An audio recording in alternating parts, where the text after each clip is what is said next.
아시겠지만 우리 지구촌에 존재하는 책 중에 제일로 많이 읽히는 책이 무슨 책인가 아십니까? 성경이지요.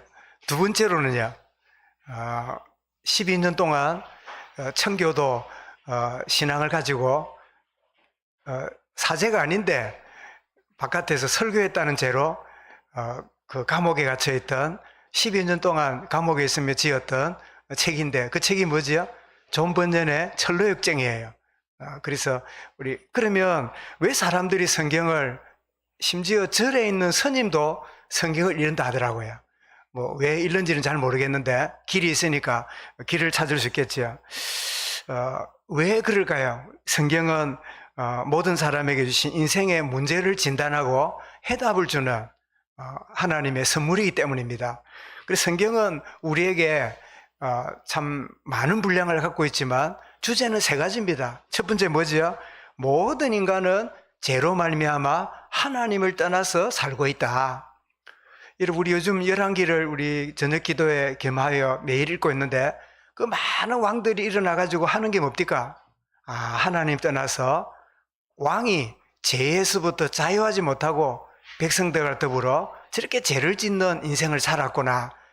그래서 성경은 하나님 떠난 모든 인간은 죄 가운데 산다는 걸 고발하는 게 성경책이에요.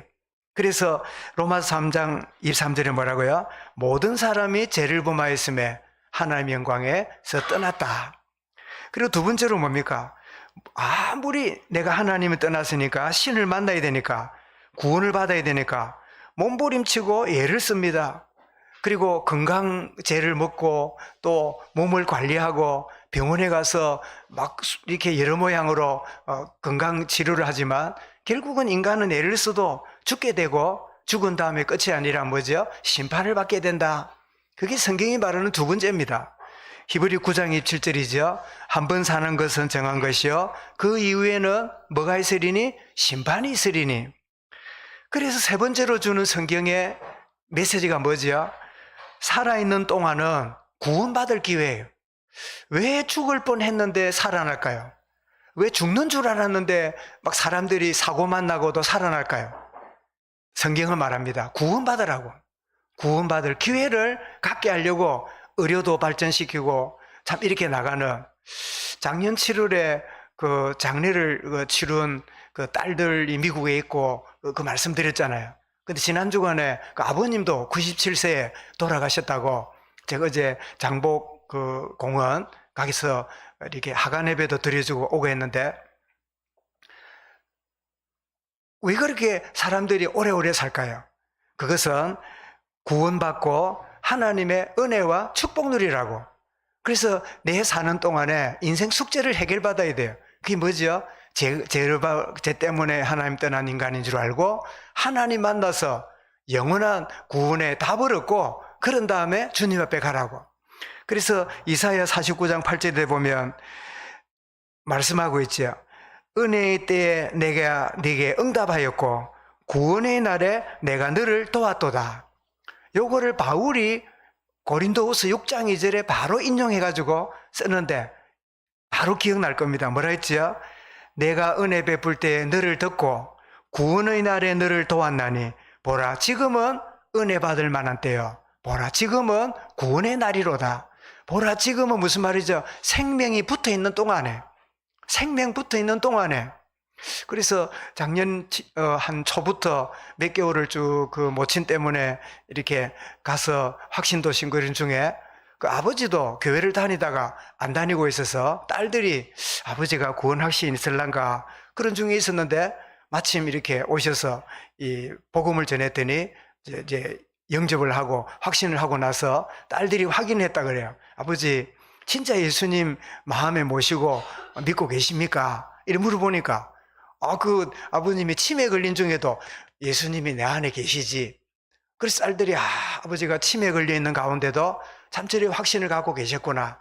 그리고는 아래 목요일 날 이제 돌아가셨는데 어제 그 하간 예배 드린 이후에 차를 마시면서 이야기를 보니까 그때 다 구원의 확신을 갖고 있는 아버지를 보고 자기들이 너무 기쁘고 이제 됐다 그런 마음을 가져놓으라고. 말하자면 하나님 떠난 죄인으로 사는 인생이 아무리 몸부림쳐도 죽고 말고 심판받을 건데 살아있는 동안에 구원받은 자에게는 죽은 이후에 뭐가 없을까요? 심판이 없는 하나님의 크신 은혜와 영원한 안식이 있는 축복을 누리게 되는 거죠. 이런 바울은 로마서를 전체를 통해서 한마디로 은혜의 비밀을 어떻게 해요? 전반부에서는 우리가 구원받는 것은 내 공로가 아니라 은혜로 구원받았다. 후반부에는 뭐죠? 은혜로 구원받은 우리의 삶도 은혜로 살아가야 된다. 내 힘이 아니라 내 노력이 아니라 은혜로 살아가는 이 비밀을 말씀하는데, 그런 것 중에 오늘 13장에 들어왔는데요. 13장을 딱 열어보면 여러분 지금 한번 물어보겠습니다. 이 로마서를 누가 썼지요? 사도 바울이 썼지요. 누구한테 보냈지요? 로마에 있는 성도들에게 보냈지요. 로마가 무슨 나라입니까? 세계를 지배하던 아주 강대국이었고, 이스라엘을 지배하고 있는, 이스라엘이 로마의 지배를 당하고 있는 그런 압제하에 있는 그런 가운데 있잖아요. 그런데 바울은 놀랍게도 이런 상황인데도 뭐라고 말하지요? 각 사람은 위에 있는 권세들에게 대항하라, 거부하라. 왜? 이 세계를 칼로 정복하고 창으로 찔러서 나라를 병합시키는 이 로마의 잘못이 많잖아요. 그렇다면 그 권세를 거부해라, 대항해라, 데모해라, 이래야 될 거 아니에요. 그런데 바울은 뭐라고요? 각 사람은 위에 있는 권세들에게 복종하라. 왜냐? 권세는 하나님이 주신 것이다. 아니, 로마 군인이 우리 집에 와가지고 세금을 뜯어가고 던턴하다고 로마 군인으로 끌어가서 강제로 군대 입대시키고 이런 짓을 하는데 권세에 복종하라고요?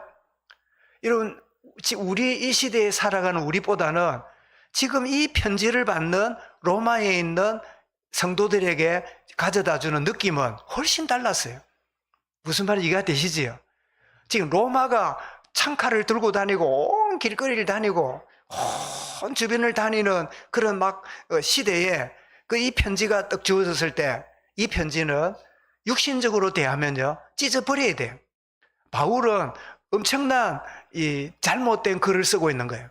그런데도 이 위에 있는 권세들에게 복종하라. 그러면 여러분, 이 말씀을 받는 이스라엘이 어떤 상황입니까?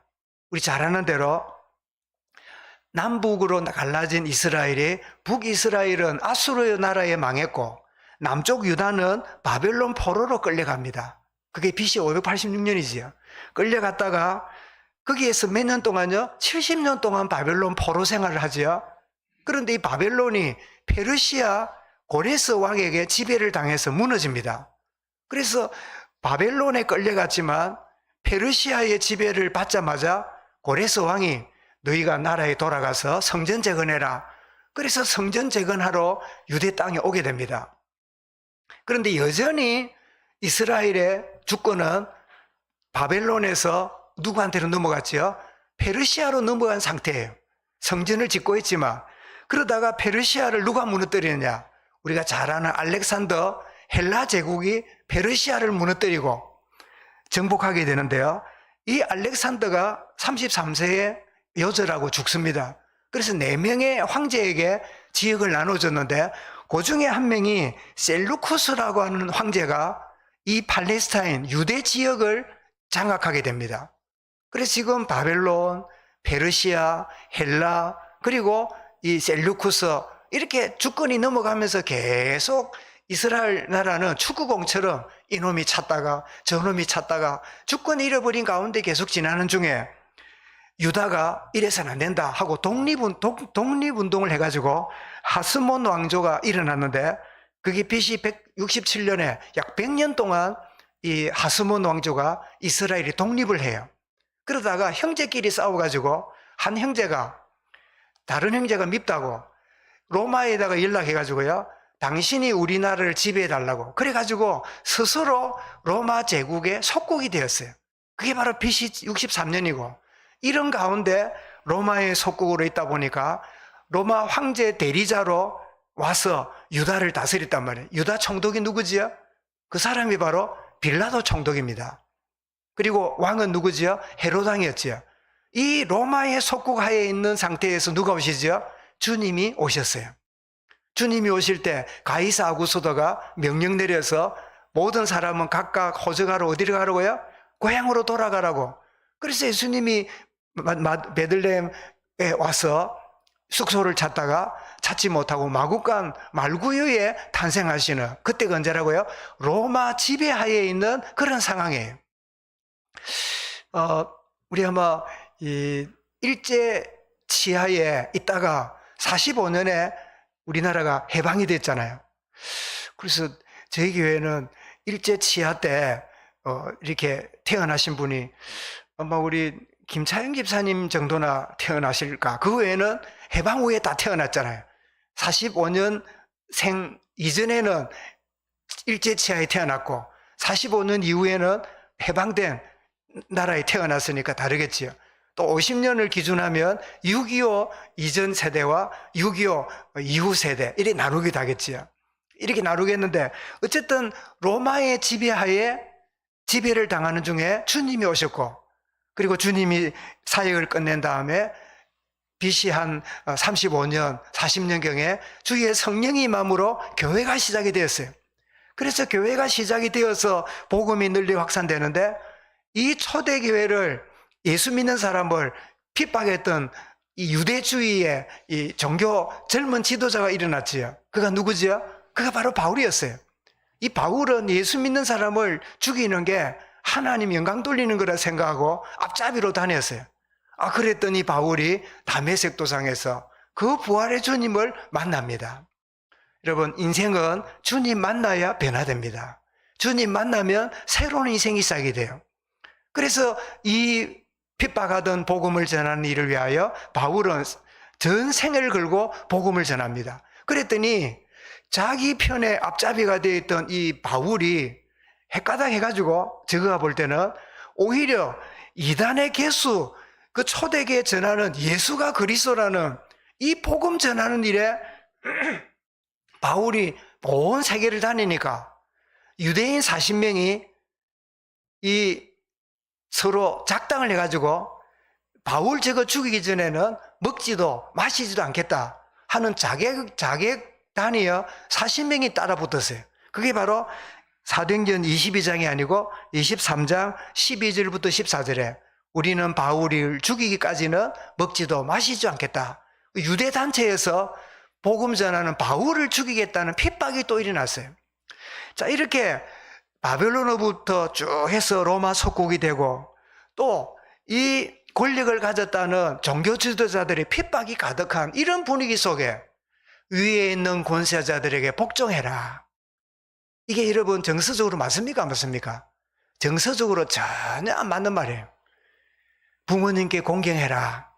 그러면 이 말씀을 들을 때 이런 마음속에는 그래, 부모님 공경해야지. 공경하고 있는 사람은요, 그 말을 들으면 고개를 어떻게 해요? 고개를 끄덕끄덕해요. 맞아, 부모님 공경해야지. 근데 부모님과 갈등하고 상처 가득한 사람은요, 부모님 경경해라 이럴 때 어떻게 들어요? 고개 끄덕끄덕이 아니라 아니 이래 되겠지요. 지금 이런 분위기예요. 전혀 위에 있는 로마라는 이 권력, 종교 지도자들의 박해, 이런 심각한 가운데 있는데 위에 있는 권세자에게 뭐라고요? 복종하라. 그 이유가 뭐냐? 하나님이 권세를 주셨기 때문이다. 여러분, 여기서 우리는요, 굉장히 둘 중 하나를 택하게 됩니다. 하나는 그래도 그렇지, 그래도 그럴 수는 없어. 로마 이거는 무너져야 돼. 유대 지도자 저거는 패죽여야 돼. 우리를 얼마나 요구하는데, 얼마나 우리를 괴롭히는데 저것들에게 복종해? 말도 아니야. 저것들은 인사도 안 해야 돼. 그게 우리의 본성이에요. 근데 뭐라고요? 위에 있는 권세자에게 복종하라. 하나님이 권세를 주셨기 때문이다. 그러면 로마를 쳐다보고 유대 지도자의 핍박을 보는 게 아니라 그 위에 계시는 하나님의 계획을, 하나님의 마음을 읽어내는 게 하나님의 사람, 은혜로 사는 사람의 특징이에요. 더불어 이웃과 잘 지내라. 더불어 사람들과 이렇게 잘 섬겨라. 아이고, 목사님, 우리 이웃, 저거 막, 우리 동네 사는 것만 해도 막 쳐다보는 것만 해도 막 속에서 올라옵니다. 뭘 잘해줍니까? 그게 우리의 본성이에요. 근데 성경은 뭐라고요? 이웃과 더불어 화평을 누려라. 사이, 여러분, 나한테 잘해주고, 나하고 친하고, 나를 볼 때마다 존중해주고, 나한테 굉장히 잘해주는 사람을 화평 누리는 그거는요, 누구도 해요. 누구든지 할 수 있어요. 그런데 불편하고, 굉장히 까칠하고, 굉장히 마음이 안 맞고, 이런 주변 사람들과 성경은 뭐라고요? 화평을 누려라. 이거는 그리스도와 함께 십자가에 못 박히지 않으면 절대로 안 돼요. 그래서 하나님 말씀 받을 때 본성대로 받으면요, 이해 안 되고 못 받을 말씀이 거의 한 90% 이상입니다. 그런데 우리가 영성으로 그리스도와 함께 십자가에 죽었고 그리스도와 함께 살리심을 받은 새 사람으로 그 말씀을 받으면, 그래, 내가 이전에 그래 못 살았는데 맞아, 이제 나는 이런 사람으로 하나님이 나를 살도록 인도하시는구나. 아멘. 주여, 나의 본성이 아니라 옛 사람이 아니라 새 사람으로, 영성으로 이 말씀을 쫓아가게 해 주옵소서. 그 기도로 말씀을 받게 되는 거예요. 그렇다면 이런 보겠습니다. 이런 상황인데 권세자에게 복종한 이유가 뭐라고요? 그것은 하나님이 주신 권위이기 때문이다. 그렇다면 여러분, 우리 제일 가까운 우리의 권위자가 누굴까요? 그 권위자는 부모입니다. 이런 부모님을 어떻게 대하고 계십니까? 부모님이 나한테 얼마나 힘들게 하고 나를 아프게 하고 내게 상처를 주고 내게 어떠고, 예, 맞습니다. 근데 성경은 뭐라고요? 그런 부모는 빼고 잘해주는 부모, 관계 좋은 부모, 또 괜찮은 부모, 네 뒷받침해주는 부모, 이익이 되는 부모 같으면 복종하고, 그래 안 되는 부모 같으면 어떻게 해요? 불복종해라. 성경이 그러지 않아요. 내 부모를 공경하라. 여러분, 우리가 권위를 받아들이는 것은 그 사람에게 무릎 꿇는 게 아니라 권위를 주신 하나님께 우리의 중심을 두는 거예요. 여러분, 동료들을 대하고 상관들을 대하고 또 혹은 여러분 부하들이나 후배들을 대할 때 하나님이 주시는 이 중요한 영성을 가지고 대하게 되면 더불어 뭐죠? 화평을 누리게 되겠지요. 혹시 여러분 부모님과의 역기능, 부모님과의 좋지 않은 관계 속에 있다면 오늘 이 말씀이, 그래, 내 가장 가까운 권위자인 부모에게 내 가질 자세는 이게 아니구나. 주여, 내가 본성대로 부모를 대하고 상관을 대하지 말고 주여, 내게 거듭나고 새 사람 된 가운데 이 권위를 기꺼이 받아들이게 하여 주옵소서. 여러분, 이것이 어디에요? 은혜로 살아가는 성도의 정체성이다. 이런 골로새 1장 16절에 그랬지요. 만물이 그에게 창조되되 하늘과 땅과 보이는 것들과 보이지 않은 것들과 혹은 왕권들과 주권자들이나 통치자들이나 권세자들이나 만물이 다 그로 말미암고 그를 위하여 창조되었고. 이게 무슨 말이냐니까 뒤에 나옵니다마는, 이런 권위자들이 정말 하나님을 거역하고 하나님을 배반하는 짓을 하면요, 그 권위를 가졌기 때문에 더 큰 심판을 받게 돼요. 이해가 되시지요? 그런데 그렇지 않고 정당한 권위, 정당한 권세를 이렇게 다스리게 되면 거기에 하나님이 주신 권세인 줄 알고 우리는 어떻게 해요? 받아들이는, 이것이 바로 성도의 세상 속에 살아가는 모습이다. 그래서 하나님이 권세자들을 왜 세웠을까요? 왜 권위자를 세웠을까요? 로마에 있는 성도들은 더 이 말씀을 들을 때 무슨 말이야? 우리가 로마에 들어와서 얼마나 박해를 당하고 손해를 보고 살고, 로마 시민권자들은 재판을 받기 전에는 한 대 때려도 큰일 나요. 그런데 로마 시민권 없는 이방인들은 막 기꺼이 죽여도 별로 고발도 못해요. 그런 억울하게 사는데 권세자들에게 복종해라. 이게 이러고 로마서를 받는 로마 교인들의 느낌은 우리가 지금 보고 있는 느낌하고는 비교가 안 될 만큼 로마에 대한 강력한 적대감이 있는 그들에게 이 말씀이 주어졌단 말이죠. 그래서 이들이 권세자들에게 복종하고 해야 될 이유가 뭐냐? 자, 하나님이 권세자를 둔 이유가 뭐냐? 3절에서 뭐라고요? 악한 일을 행하는 자에게는 두려움이 되는 자가 권위자다. 그래서 악한 짓을 못하도록 그 막는 일을 한다는 거예요. 요즘으로 말하면 검찰이 있고 경찰이 있고 이런 주변에 잘못할 때 그 처벌하거나 재판하는 이런 권위자들이 있잖아요. 또 바꾸어 말하면 3절에 선한 일을 할 때, 좋은 일을 할 때는 칭찬과 격려하는. 그래서 여러분, 어느 버스 기사가 손님이 탔는데 그 의자에 앉아가 있다가 갑자기 픽 쓰러져서 넘어지는 걸 백밀러를 보고요, 차를 세워놓고 기사가 어때 답니까? 빨리 손님들 보고 119 연락하라 해놓고 자기가 가서 인공호흡 해가지고 그 사람을 살려냈다 안 합니까? 그러니까 그 주변에 있는 그 유관기관에서요, 참 장한 기사라고, 용감한 시민이라고 이래가지고 표창을 하고 그랬다는 신문을 가끔 보지요. 이게 뭐지요? 권위자들이 잘못하는 사람은 처벌하고 잘하는 사람은 격려하는 이 일을 권위자들이 하고 있다는 거예요. 그것 때문에 하나님이 세우셨다는 거예요. 그리고 이들이 누구라고요? 하나님의 심부름꾼이라.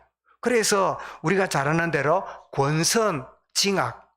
권선징악인데 권선이 뭐예요? 권선.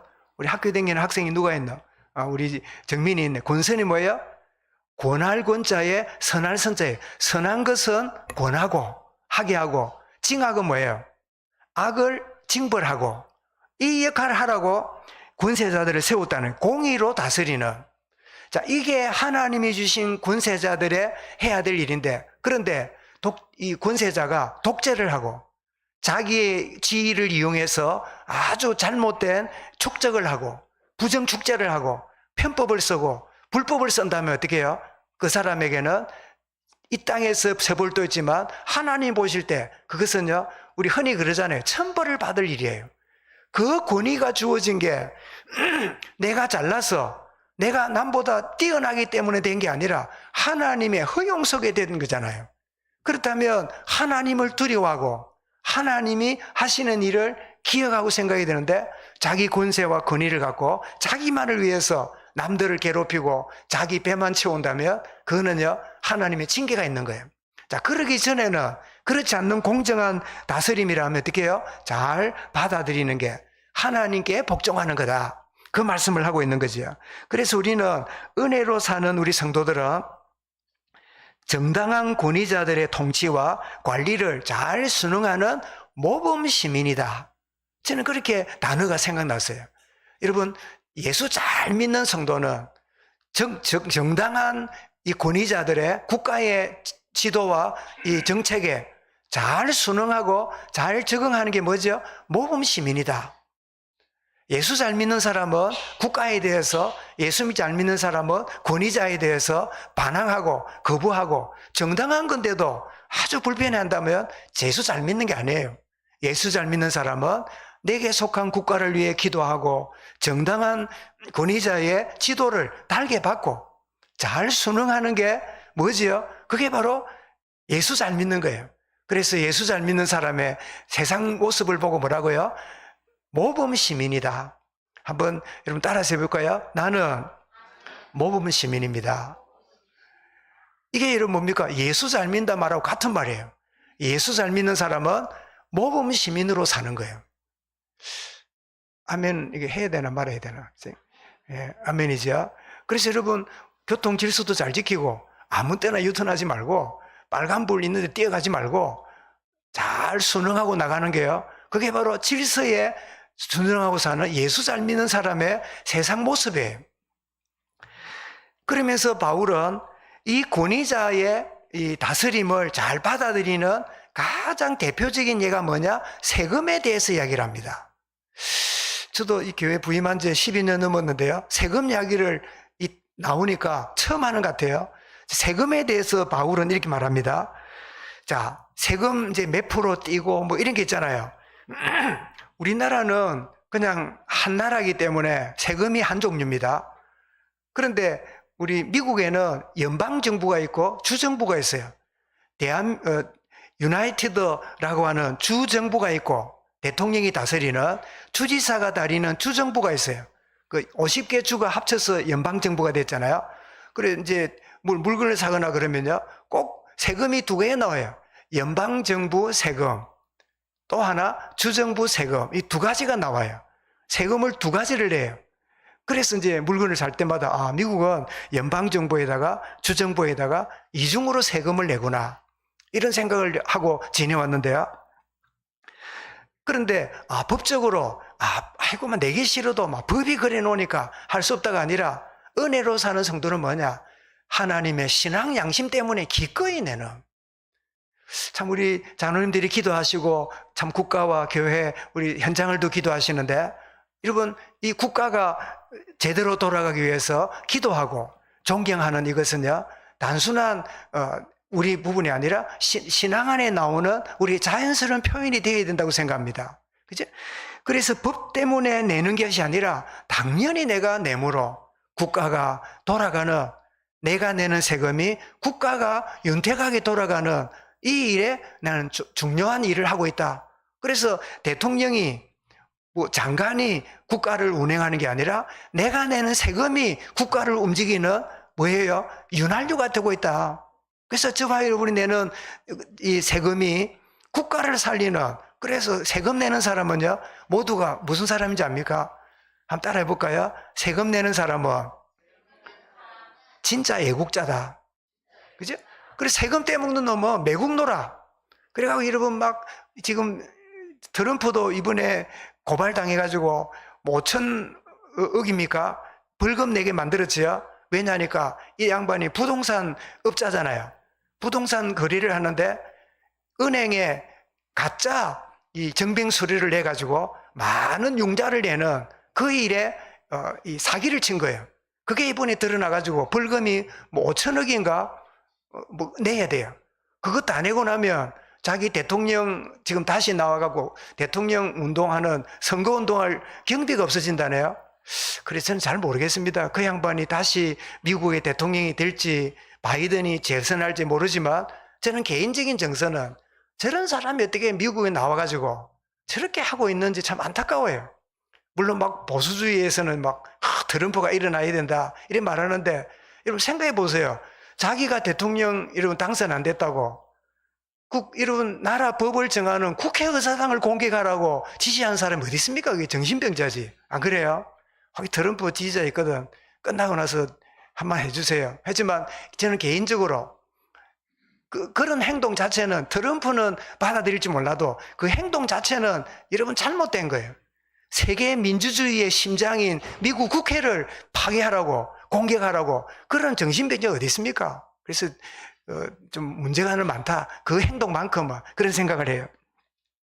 어쨌든 선한 양심 때문이라도 감당하는, 더 나아가서 조세와 관세를 성실하게 바쳐라. 조세는 뭐고 관세는 뭘까요? 조세는 여러분 우리나라에는 주민세 여러분 있지요. 왜 돈을 벌든 안 벌든 간에 모든 가족 수대로 이렇게 내는 주민세 있잖아요. 그걸 이제 그 인두세라 했는데 옛날에는요, 그냥 돈 안 벌어도 내가 이 땅에 사는 개개인이 내는 거잖아요. 그게 조세예요. 관세는 뭐냐? 내가 얘가 경제 활동을 해서 월급을 받는다든지 장사를 해서 이익을 받는다든지 거기에 내는 게 관세지요. 우리 관세 그러면 그 수출업 가지고 하는 걸로 이렇게 이해가 되는데, 이때 당시에는 그렇게 볼 수 있지요.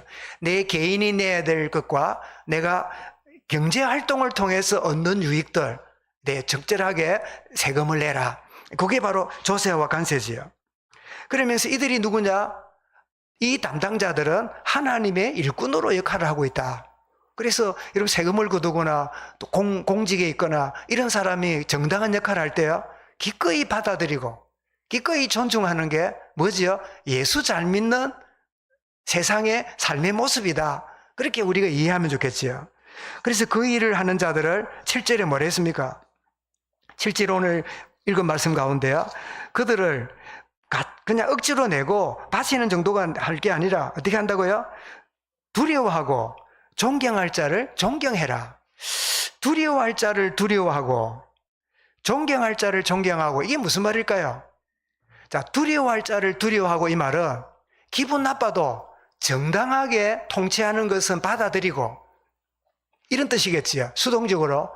그런데 진짜 권세를 가진 사람 중에요, 사람들에게 존경받을 만한, 정말 사람들의 마음을 읽어주는, 어디 여러분 그 세무서나 이런 어떤 관공서에 가서요 서류를 하나 떼도 아주 그 의례적으로 못마땅해서 하는 직원이 있는가 하면요 굉장히 자상하게 또 일을 처리하고 이런 경우들을 보잖아요. 그때 뭐가 일어납니까? 존경이 일어나죠. 아, 요즘 참 이런 직원들이 있구나. 이런 참 사람들이 우리나라에 참 이렇게 공직에 있구나. 이러면 어디 법원이라든지 뭐 어디라도 경찰이라든지 이런 가서 대할 때 굉장히 몰상식하고 안하무인격이고 아주 사무직이고 이렇게 대하는 사람 볼 때 어쩔 수 없이 또 그것 때문에 두려워서 하긴 해야 돼요. 그런데 어떻게 해요? 갔더니 너무 존중하고 사람을 이해하고 나의 편리를 참 봐주기 위해서 애를 쓸 때 뭐예요? 존경할 마음이 생기겠지요. 그래서 두려워할 자를 두려워하고 이 말은 마지못해도 감당하고 존경할 일이 있다 그러면 더 존중하기가 더 쉽겠지요. 그래서 여러분 그 일을 하는 자를 존중하는 이유는 하나님의 주권을 내가 받아들이는 거예요. 우리 마을에 우리 지역에 어떻게 이런 직원이 있지? 어떻게 이런 사람이 내 일을 담당하고 있지? 어떻게 이런 사람이 내 어떤 재산 문제에 관여를 하고 있지? 이럴 때 기분이 나쁠 수도 있고 기분이 별로 안 내킬 수도 있고 여러 가지 될 수 있겠지요. 그런데 하나님이 이런 권위자를 나에게 붙여놓으셨다. 하나님이 알고 내 지역에 나와 관련된 곳에 있게 하셨다. 이렇게 받아들이면요. 우리의 생각이 어두운 가운데 있지 않고 어떻게 해요? 밝은 하늘에 햇살 쳐다보듯이 밝아지겠지요. 오늘 이 말씀이 오늘 뭐 설교가 이상하다. 무슨 뭐 국가의 권위에 잘 순응해라. 세금 잘 내고 그래라. 그 이야기를 하고 있는데 제가 하고 싶은 게 아니라 말씀이 그랬나 말씀이. 이런 설교자들이 제목 설교를 많이 해요. 제목 설교를 많이 하면요. 자기 하고 싶은 본문만 골라서 해요. 내 하고 싶은 거. 요거 교인들이 이야기하면 별로 안 좋아하겠는데 한번 빼버려요. 석석석 넘어가요. 근데 강해 설교는 종교개혁자들은 강해 설교를 했어요. 모든 말씀을 하나님 말씀으로 받고 하나도 빼지 않고 말씀을 다루었어요. 저도 이 말씀 볼 때 넘어가고 14장으로 넘어가고 그럴 마음이 있었기에 없어요. 예, 저는 처음부터 없었습니다. 다 해야지. 이게 제게 주신 소명이니까. 그래서 오늘 여러분 은혜로 살아가는 성도의 정체성이 뭐냐? 세상 속에 살면서 그 권위를 정당한 권위와 지도를 잘 받아들이고 존경하고 잘 순복하고 살아가는 이것이 바로 예수 잘 믿는 은혜로 사는 성도의 모습이다. 이게 오늘 말씀의 내용입니다. 그래서 우리는 이 두 세계 은혜 받고 사는 은혜의 세계와 세상 속에 살아가는 두 세계를 살아가는 성도들이 가질 자세를 주님이 이렇게 가르쳐주고 있습니다. 여러분 기억날 겁니다. 누가복음 20장 25절에 보면 그런저 가이사의 것은 가이사에게 그 다음에 뭐라고요? 하나님의 것은 하나님께 드려라. 이 속에는 우리 헌금 생활도 포함되어 있는 거죠. 여러분의 11조 생활 정당하게 하나님께 감사하고 또 적절하게 헌신하는 이 모든 것들이 뭐예요? 세상에 세금 내듯이 주의 나라와 그 일을 위해서 헌금 생활에 대한 가이사의 것은 가이사에게 하나님의 것은 하나님에게 드려라 라고 하는 것을 주님 말씀하지요. 그래서 결론입니다. 이런 복음과 영적 사실을 알고 있는 우리가 세상 속에서 어떤 자세를 가지고 살아야 될까요? 그게 오늘 말씀과 더불어 정리하는데요. 첫 번째 뭐지요? 성도는 구원받은 자이기에 세상에 살지만 세상에 속한 자는 아니에요.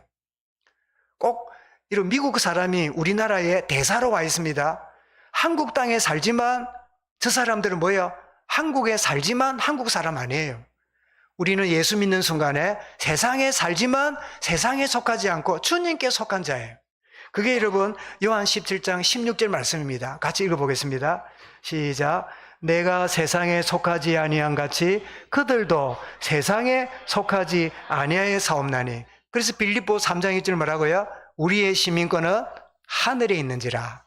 예수 믿는 순간에 우리는 대한민국 시민권을 가졌지만 천국 시민권을 같이 가진 자예요. 두 번째입니다. 그래서 우리는 하나님 사랑 속에 살기 때문에 세상에 살다가 세상 것을 사랑하는 유혹에 빠지기 쉬워요. 하나님의 사랑을 누림으로 세상 것을 사랑하지 않는 분별력이 필요합니다. 그게 요한복음 1서 2장 말씀입니다. 자, 15절 읽습니다. 시작. 이 세상이나 세상에 있는 것들을 사랑하지 말라. 누구든지 세상을 사랑하면 아버지의 사랑이 그 안에 있지 아니하니. 이 말은 아버지의 사랑이 부족하면요, 세상 것 사랑하게 돼 있어요. 하나님의 사랑에 만족이 안 되면요, 세상 것을 다 거머쥐게 돼 있어요. 그 뜻입니다. 자, 16절입니다. 시작. 이 세상에 있는 것이, 모든 것이 육신의 정욕과 안목의 정욕과 이생의 자랑이니 다 아버지께로 온 것이 아니요 세상으로부터 온 것이라. 이런 필요한 것이지만 그것에 빠지게 되면 하나님이 아닌 세상 것에 빠지게 된다, 그 말이죠. 자, 17절입니다. 시작. 이 세상도 그 정욕도 지나가되 오직 하나님의 뜻을 행하는 자는 영원히 가느니라. 자, 우리는 세상에 살지만 세상에 속한 자가 아니다. 세상에 살면서 뭐예요? 하나님의 사랑으로 만족해야지. 그게 안 되면 세상 것을 사랑하게 된다. 두 번째 있습니다. 세 번째입니다. 그러면서 우리는 주변 사람들을 분별력 있게 교제하고 함께 해야 됩니다. 무슨 말이냐니까, 저 사람이 내한테 이익이냐 손해냐 덕이 되냐 안 되냐 그래 따지는 게 아니라 정말 저 사람과 얼마 정도의 마음을 열고 사귈 수 있을 건가. 그렇게 할 때 저 사람에게 이까지 이야기해도 되겠구나, 아니면 이 사람은 요까지만 교제해야 되겠구나. 이런 분별력이 없으면요, 어떻게 돼요? 사귀지 말아야 될 사람과 사귀게 되면 그 악에 빠지게 돼요. 함께 하지 말아야 될 사람과 함께 하게 되면요, 영향을 받아요. 그래서 시편 1편 뭐라고요? 복이 있는 사람은 뭐라고요? 악인에게 뭐라고, 처음에 뭐죠? 복이 있는 사람은 악인에게 빠지지 않고 죄인의 길에 서지 않고 오만한 자리에 앉지 않는다. 앉는 게 뭐죠? 교제잖아요. 밥 먹으려고 술 마시려고 앉잖아요. 그 과정을 말하잖아요. 그래서 대신에 그러면 이 사람들 멀리하면 지구촌을 떠나야 되지 않겠냐. 대신에 그들을 뭐예요? 교제의 대상이 아니라 복음 받아야 될 대상으로 여기고 교제하는 거예요. 영을 살려주려고 교제하는 거예요. 이해가 되시죠? 인격을 나누는 대상이 있고요, 저 사람을 복음으로 살려야 되겠구나. 그래서 더 교제하는, 그래서 증인으로 나가는, 그게 고린도전서 5장 10절 11절입니다. 읽어보겠습니다. 시작. 이 말은 이 세상에 음행하는 자들이나 탐하는 자들이나 속여 빼앗는 자들이나 우상 숭배하는 자들을 도무지 살기지 말라 하는 것이 아니니, 만일 그러려면 너희가 세상 밖으로 나가야 할 것이라. 다 우리 세상이죠. 주변에는 이런 사람들이 내 주변에 많잖아요. 그를 떠나면 내 세상 떠나야 돼요. 그 뜻이 아니라는 거예요. 그 다음에 11절입니다. 시작. 이제 내가 너희에게 쓴 것은 만일 너희 형제라 일컫는 자가 음행하거나 탐욕을 부리거나 우상을 숭배를 하거나 모욕하거나 술 취하거나 속여 빼앗거든 사귀지도 말고 그런 자와는 함께 먹지도 말라 함이라. 이 말이 무슨 말이냐니까, 10절은 세상 사람을 말하고 11절은 교회 다니는 신자를 말합니다. 신자들 중에 어떤 자가 있다고요? 음행하고 탐욕 부리고 우상 숭배하고 모욕하고 술 취하고 속여 빼앗고 이런 자가 있다면 참된 교제가 네 영향을 받으니까 그런 사람 의례적으로 가까이 하되 진심으로 가까이 하지 말라는 거예요. 같은 교인이라도. 그게 바로 10절은 세상 속을 말하고 11절은 성도의 관계 속에도. 그래서 저도 이 말씀을 읽으면서 참 안타까운 불편한 현실을 보면서 참 기도가 나왔습니다. 저는 목사잖아요. 목사들이 주변에 많잖아요. 그런데 목사들 중에도 이런 사람이 있을 수 있겠지요. 그래서 인사나 하지 그들과 깊은 교제해서는 안 되는, 왜? 영향을 받으니까. 예를 들면 여러분 이해하고 들으십시오. 내가 누구와 이야기를 하고 싶은데 그 친구는 술을 안 마시면 대화 자리를 만들지 않는 친구야. 그럼 어떻게 됩니까? 그 친구 사귈 수 없어요. 왜요? 술을 마셔야 그 친구하고 대화가 되니까. 목사인데, 그치요? 술 마시는 목사하고 함께 할 수 없어요. 틀렸다는 말이 아니라 내가 앉으면 뭐 해야 돼요? 그래 뭐 해야 돼요? 술자리도 잡아야 돼요. 결국 영향을 가야 돼요. 그치? 이게 얼마나 안타까운 현실입니까? 여러분 주변에도 친구긴 한데 요까지만 내가 사귀고 그 이상은 내가 거부하거나 절제해야 되겠구나. 이런 분별력이 세상 속에서 매여 있다는 거예요. 대신에 그들도 복음 안에 들어오고 그들도 자신을 돌아보고 회개하고 주님께 서도록 기도하고 복음 받을 수 있는 대상자로 중보의 대상으로 삼는 것은 필요하지요. 그래서 모든 사람을 우리는 사귀고 교제하고 함께 지나갑니다. 그런데 분별력은 있어야 됩니다. 이 사람은 인격의 교제 대상인가? 이 사람은 요 정도 거래처의 대상인가? 이 사람은 밥 먹는 정도의 대상인가? 이런 것들을 잘 구별하며 사는 게 세상 속에 은혜로 사는 성도의 모습이다 하는 사실을 마음에 담고 우리 인도받는. 그래서 요한일서 4장 9절에 이렇게 말씀합니다. 요한을 통해서 마지막 절 읽어보겠습니다. 요한일서 4장 9절 읽어보겠습니다. 하나님의 사랑이 우리에게 이렇게 나타난 바 되었으니 하나님이 자기의 독생자를 보내심은 그로 말미암아 우리를 살리라 하심이라. 이 말이 뭘까요? 하나님의 사랑받은 우리를 왜 천국 안 데려가고 세상 속에 살게 하실까요? 그들을 살리라고, 그들을 복음으로 살리라고 우리를 세상 속에 보내고 계신다는 거예요. 여러분 직장을 갑니다. 학교를 갑니다. 대인관계를 갖습니다. 뭐 하러 가요? 그들을 살리라고. 주여, 내가 이 현장에 갑니다. 모든 사람을 복음으로 살리는 주님이 이 땅에 오셔서 나를 살리신 것처럼 나를 통하여 참 세상 사람들이 복음으로 살아나는 이런 축복을 누리게 하여 주옵소서. 정말 은혜로 살아가는 성도의 참 정체성을 오늘 구체적으로 말씀을 이 마음에 담고 정말 최고의 응답받는 이 한 주간 되시기를 주의 이름으로 축원합니다.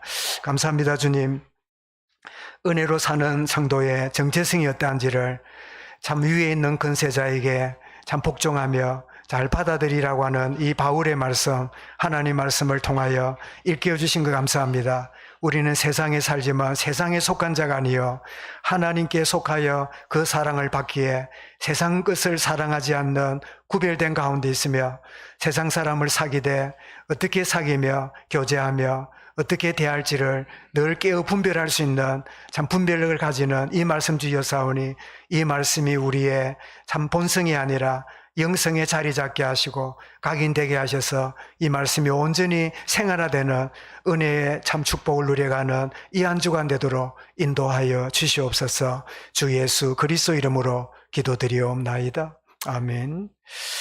찬송 드리겠습니다. 586